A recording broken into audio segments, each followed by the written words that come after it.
அவங்க மாடிப்படி ஏறி இறங்குனாலோ இல்ல அதிர்ச்சியான ஒரு நியூஸ கேட்டாலோ அவங்க மயக்கமாயிடுவாங்க. அது மட்டும் இல்ல, ஃபர்தரா இவங்களுக்கு தொத்து வியாதியோ இல்ல காய்ச்சலோ வந்தா இவங்க உயிருக்கே ரொம்ப ஆபத்தா போய் முடிஞ்சிடும். ஐயோ, இங்க பாருங்க, அதுவும் இல்லாம இந்த கேஸ ஆபரேஷன் பண்றது ஹைலி ரிஸ்க். இன்னும் சொல்ல போனா அவங்க 3ல இருந்து 6 மாசம் வரைக்கும் தான் உயிரோட இருப்பாங்க. ஐயோ டாக்டர் அம்மா, என்னம்மா இப்படி இங்க பாருங்கம்மா, அழாதீங்க, நான் சொல்றத கேளுங்க. என்னம்மா நீங்களும் இப்படி ஷாக்கானா எப்படி? உங்க பொண்ணுக்கு நீங்க தான் எடுத்து சொல்லணும். போங்கம்மா, போய் உங்க பொண்ணுக்கு பக்குவமா எடுத்து சொல்லுங்க. இங்க பாருங்கம்மா, அழாதீங்க, போய் தைரியம் சொல்லுங்கம்மா. ஏன் இப்படி எல்லாம் சொல்றீங்க? எனக்கு ரொம்ப பயமா இருக்கு டாக்டர் அம்மா. அந்த பொண்ணுக்கு நீங்க தான் தாய், நீங்க தான் பக்குவமா எடுத்து சொல்லணும். ஐயோ, நான் என்ன பண்ண? போங்க, வெளியே வெயிட் பண்றாங்க.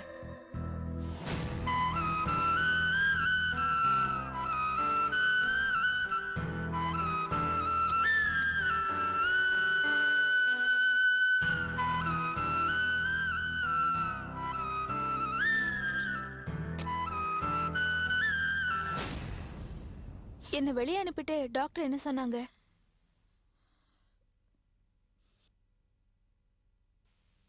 இன்னும் 6 மாசத்துல எல்லாம் சரியாயிடும்னு சொன்னாங்க. ஆமாமா, 6 மாசத்துல எல்லாம் சரியா போயிடும். பூங்கொடிங்கிற தலைவலி ஒழிஞ்சிரும். சின்ன பூங்குடி, தலைவலின்னு பேசிட்டு இருக்க? நீ என்னோட உயிர் பூங்குடி.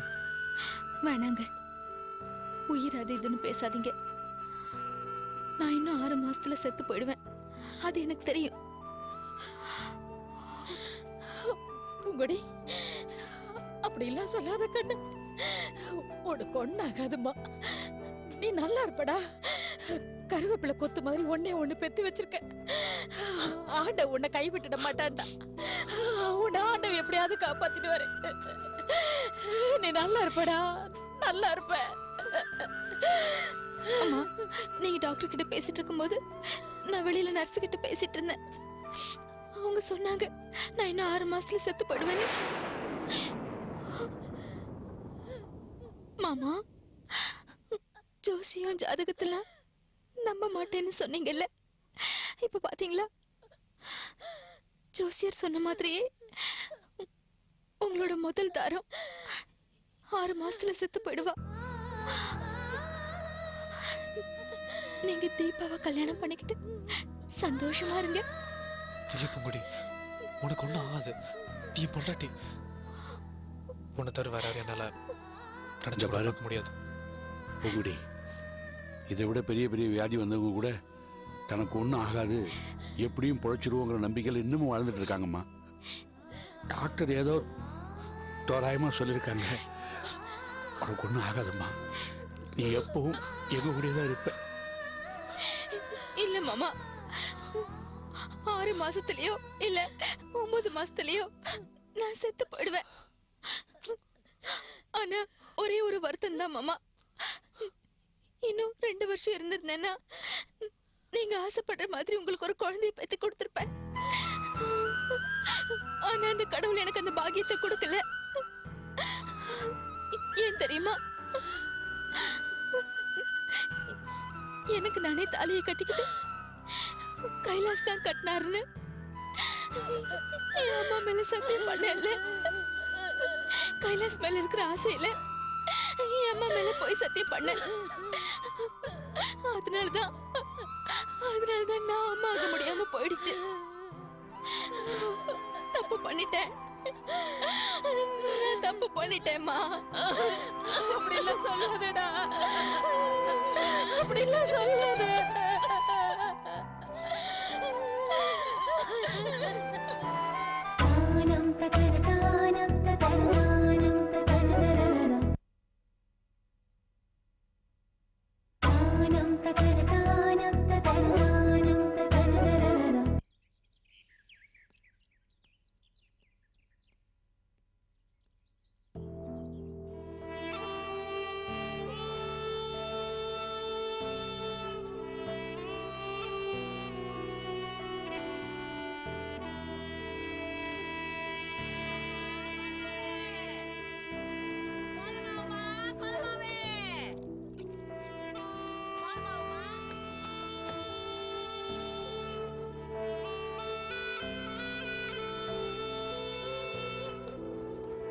என்ன ஸ்வாட்ஸ் நடந்து வர?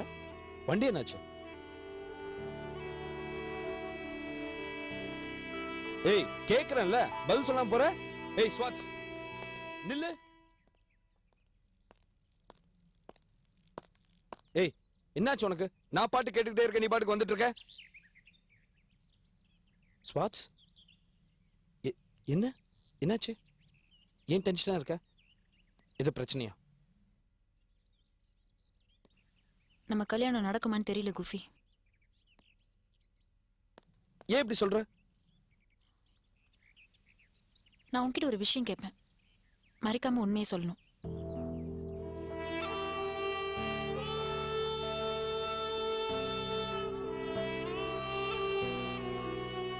நான் ரங்கநாயகியோட பொண்ணு இல்ல. எனக்கும் அந்த சொத்துக்கும் எந்த சம்பந்தமும் இல்ல. கதம்பம் ஃபுட் ப்ராடக்ட்ஸ்ல எனக்கு எந்த உரிமையும் இல்ல. அப்படின்னா நீ எனக்கு கல்யாணம் பண்ணிப்பியா? ஏய் ஏன் இப்படிலாம் சிப்பா?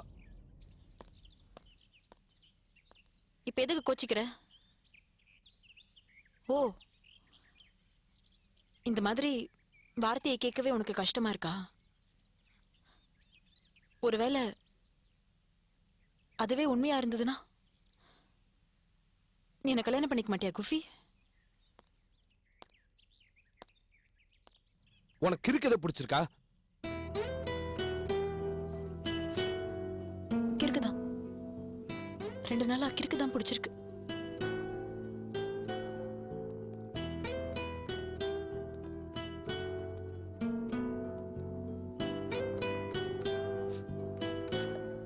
குஃபி, நான் ரங்கநாயகியோட பொண்ணு இல்ல. என்ன சொல்ற? நான் அவங்களோட வளர்ப்பு பொண்ணு. என்னமா சொல்ற? எனக்கு எனக்கு ஒன்றும் புரியல. எங்க அம்மாவோட தங்கச்சி தான் ரங்கா. எங்க அம்மா எங்க 3 பேரையும் பெத்ததோட சரி, அப்புறம் செத்துட்டாங்க. ரங்கா தான் எங்களை வளர்த்திருக்காங்க. எங்க தாத்தா ரங்காவை நிறைய கொடுமைப்படுத்தியிருக்காரு. அவங்க காதல பிரிச்சு அவங்க பெத்த குழந்தைய கொன்னு இருக்காரு. ரங்காவை எங்க அப்பாக்கு 2ஆம் தாரமா கல்யாணம் பண்ணி வச்சிருக்காரு. ரங்கா வாழாமைய விதவியானவங்க, எங்களுக்காகவே வாழ்ந்துட்டு இருக்கிறவங்க. மெழுகுவத்தி மாதிரி அவங்க உருகி எங்க வாழ்க்கைக்கு ஒளி கொடுத்திருக்காங்க. அவங்களோட தியாகத்தை நாங்க யாருமே தெரிஞ்சுக்காம அவங்களை எவ்வளவு அசிங்கப்படுத்தியிருக்கோம், அவமானப்படுத்தியிருக்கோம். இப்போ அவங்கள நேருக்கு நேரு நின்னு பார்க்க எனக்கு வெக்கமா இருக்குடா. இப்ப கடைசியா அவங்க கஷ்டப்பட்டு உழைச்சு வளர்த்த கதம்பம் ஃபுட் ப்ராடக்ட்ஸையும் அவங்க கிட்டேந்து பறிச்சு அவங்கள நடுத்தெருவில் நிக்க வைக்க நாங்கெல்லாம் தயாராயிட்டோம்.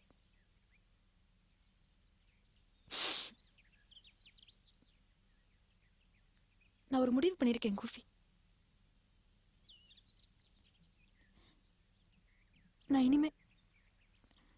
இனிமேலும் ரங்காவோட பொண்ணா வாழ ஆசைப்படல. கதம்பம் ஃபுட் ப்ராடக்ட்ஸ் ரங்காவோடது. ரங்கா கஷ்டப்பட்டு உழைச்சு வளர்த்தது. அதோட ஷேர்ஸ் எனக்கு வேண்டாம். அதோட எம்டி போஸ்ட் எனக்கு வேண்டாம். ரங்கா அவங்க பெத்த குழந்தைய பறி கொடுத்திருக்காங்க. அந்த குழந்தையோட போட்டோவை வருஷத்துக்கு ஒரு தடவை பார்க்க அவங்க தவிச்ச தவிப்பு, அது பார்த்ததுக்கு அப்புறமா அவங்க கதறி எழுதத மறுபடியும் நான் பார்க்க ஆசைப்படல. இப்ப கதம்பம் அவங்களுக்கு இன்னொரு குழந்தை.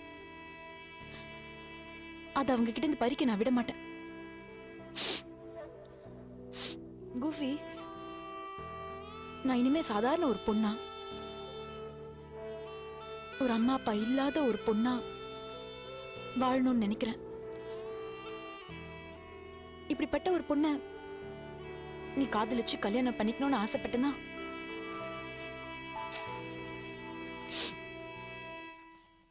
இந்தா இதான் நான் தங்க போற ஹாஸ்டலோட அட்ரஸ். அங்க வந்து என்ன பாரு, நம்ம பேசலாம், அப்புறம் கல்யாணம் பண்ணிக்கலாம். உங்க அம்மா அப்பாவோட சம்மதத்தோட இந்த கல்யாணம் நடக்காது. மீறி நம்ம 2 பேரும் கல்யாணம் பண்ணிக்கணும்னா ரெஜிஸ்டர் மேரேஜ் தான் பண்ணிக்கணும். ஆனா எந்த ஒரு காரணத்துக்காகவும் ரங்கா கிட்ட இருந்து கதம்பத்தை நான் பறிக்க விட மாட்டேன். ப்ளீஸ் புரிஞ்சுக்கோ.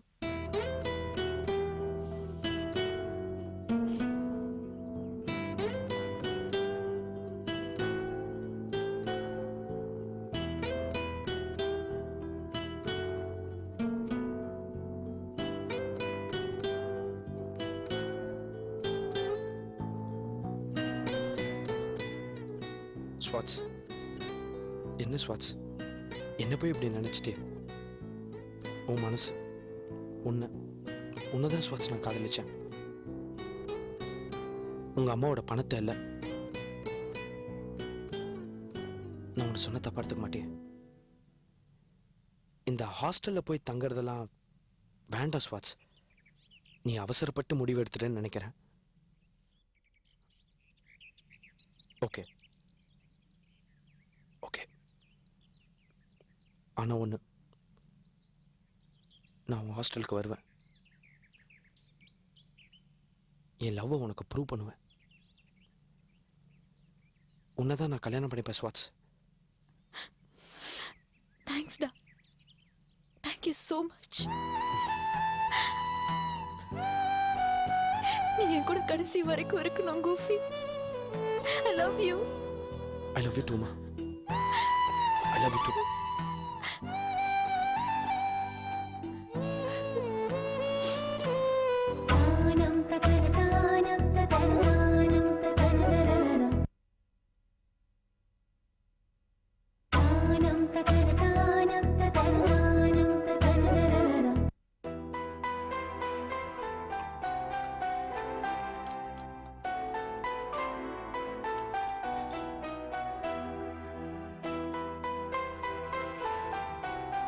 இந்தாங்கம்மா. 2 நாளான எல்லாம் சரியா போயிடும். மனசை தளர விடாதீங்க. நீங்க தான் தைரியமா இருக்கணும். நேத்துல இருந்து சாப்பிடவே இல்லை. போங்கம்மா.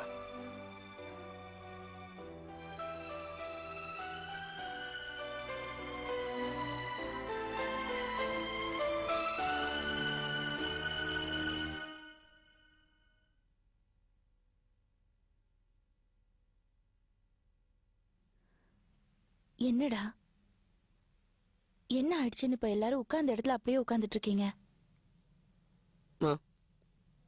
இந்த வீட்டில் எங்களுக்கு சாப்பிட உரிமை இருக்கா இல்லையான்னு தெரியலம்மா. நான் பேசின பேச்சுக்கும் என் திமிர்த்தனத்துக்கும் பெத்த அம்மாவாக இருந்தால் கூட கழுத்தை பிடிச்சி வெளில தள்ளியிருப்பாங்க. ஆனால் நீ அதெல்லாம் பண்ணலை.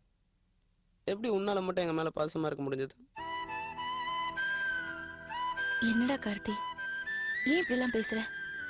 இது பாரு, முட்டாள்தனமெல்லாம் பேசக்கூடாது.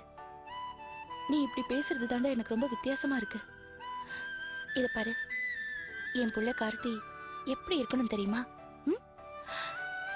சத்தம் போடணும், சண்டை போடணும், சொத்து வேணும் பிரிச்சு கொடுன்னு என் கழுத்தை பிடிச்சி சண்டை போடணும். நீ என் அம்மா இல்லைன்னு சொல்லணும். நான் தாண்டா உன் அம்மா, நான் தாண்டா உன் அம்மா அப்படின்னு அவங்க கிட்ட கெஞ்சணும். இதுதானே என் புள்ள கார்த்தி. புரிஞ்சுதா? முடியலம்மா. என்னப்பா? நாங்க அனாதன் தெரிஞ்சதுக்கு அப்புறம் உன்ன மாதிரி பேச முடியலம்மா. எல்லாமே ஏதோ அந்நியப்பட்ட மாதிரி இருக்குமா. மன்னிச்சிருமா. இல்லடா, நீங்க எல்லாரும் தான் என்ன மன்னிக்கணும். நான் தான் உங்க அம்மா யாருன்னு சொல்லாம சுயநலமா உங்களை வளர்த்துட்டேன்டா. நான் தான்டா அனாதை. எனக்கு தான் குழந்தைங்க யாரும் இல்ல. நான் அனாதைங்கிற எண்ணம் எனக்கு வந்துடக்கூடாதுன்னு தான் உங்களை எல்லாம் நான் வளர்த்தேன்டா. இங்க பாரு, நீங்க என்னை விட்டு பிரிஞ்சு போய் என்ன அனாதை ஆக்கிடாதீங்க. இது பாரு பரணி, எல்லாத்தையும் மறந்துடுறா. நம்ம சுவாதி கல்யாணம் நடக்கிறதுக்கு முன்னாடி இந்த விஷயத்த யார்கிட்டயும் சொல்லிட வேண்டாம். சாப்பிடு ராஜா, சாப்பிடு. இங்க பாருங்க, இப்ப நீங்க சாப்பிடல, அப்புறம் நான் உங்க அம்மா இல்லைன்னு சொல்லிட்டு வீட்டை விட்டு வெளியில போயிடுவேன். சுவாதி, இங்க வாம்மா, வா, கிட்ட வா. இந்தா